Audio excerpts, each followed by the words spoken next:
تاوسی کوڕی کەیسان ڕەزا و ڕەحمەتی خۆی لەبێت یەکێکە لە نەوەکانی فارس لە سەردەمی خەلافەتی عوسمانی کوڕی عەفان ڕەزا و ڕەحمەتی خۆی لەبێ لەدایک بووە لە زۆرێک لە هاوڵان زانستی شەرعی وەرگرتووە لەوانە عەبدوڵای کوڕی عەباس عەبدوڵای کوڕی عومەر ئەبوو هوڕەیرا دایکە عایشە جابری کوڕی عەبدوڵڵا و لە زۆرێکی تریش لە ساڵی 106 کۆچیدا لە ڕێگای چوون بۆ حەج وەفاتی کردووە.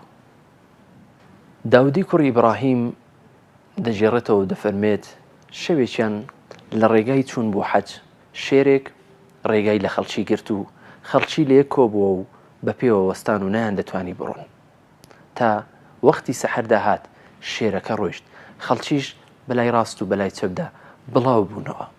بینیم تاوسی کوڕی کەیسان دەستی کردووە بە شەو نوێشکردن پێم وت ئایا تۆ ناخەویت تو ئەم شەو هەر بە پێوە بوویتە و نەخەوتویت. فەرمووی بۆ چ کەسێک هەیە لە کاتی سەحەر و پارشێودا بخەوێت. ئەم پیاوە بەڕێزە لە کاتی مردن و وەفاتیشیدا خەڵکی هەر بە باشە باسییان دەکرد. ئەبوو شەوبەزە ڕەزای خۆی لێبێ دەفەرمێت ئامادەی بە خاکسپاردنی بووم لە شاری مەککە گوێم لە خەڵکی بوودان وت ڕەحمەتی خوا لە تاوسی کوڕی کەیسان 40 ساڵ بەردەوام حەجی کرد. ئەمە بەشێکی کەم بوو لەلایەنە شاراوەکانی عیبادەت و پەرستشی پیاوچاکان لە ناویشیاندا تاوسی کوڕی کەیسان.